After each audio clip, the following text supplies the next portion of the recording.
From the floor of the CME Group, this is Danny Riley on today's midday update.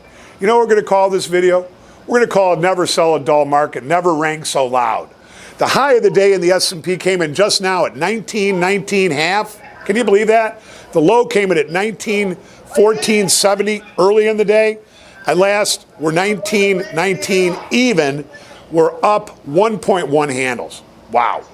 Total volume, 475,000 minis trade, with 125,000 of that coming from Globex and 1.1 thousand big S&Ps trade in the pit.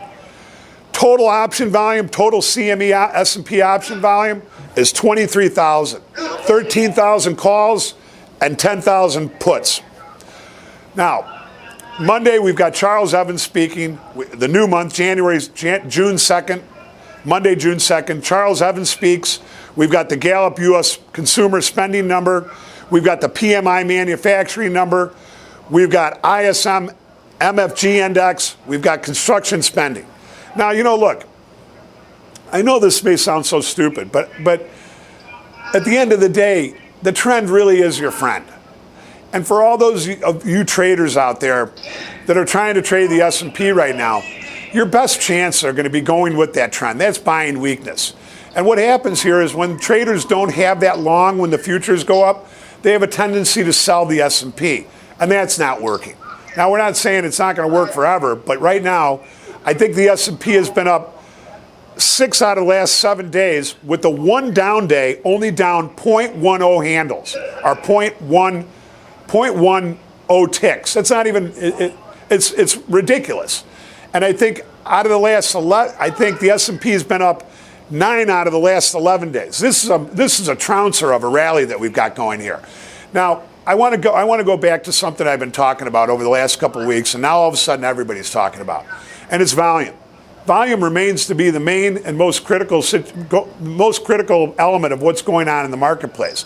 I told you guys that the Memorial Day weekend would start the summer. The Pitbull told me yesterday. I was right on with that. And people are just tired of this. They're you know, the rough winter, not making money, sitting around. Now the better weather's coming out. You got these narrow ranges. People just not making money. And therefore what they're doing is they're taking a step back from trading. They're more than likely at their desk, but they're just not buying and selling. And when you've got tight ranges like this in the S&P, there's no wonder that they're not buying and selling.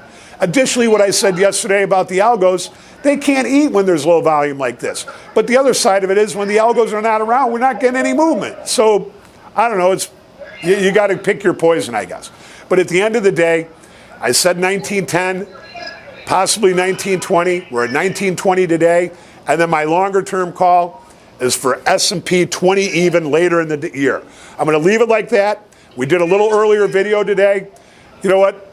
It's just quiet down on the floor. And we're going to, you know, maybe just, we'll come back with a closing print video, but you know what? I think we've pretty much covered the way this is going to end up as far as the end of the day. Have a great weekend, everybody, and we'll see you on Monday.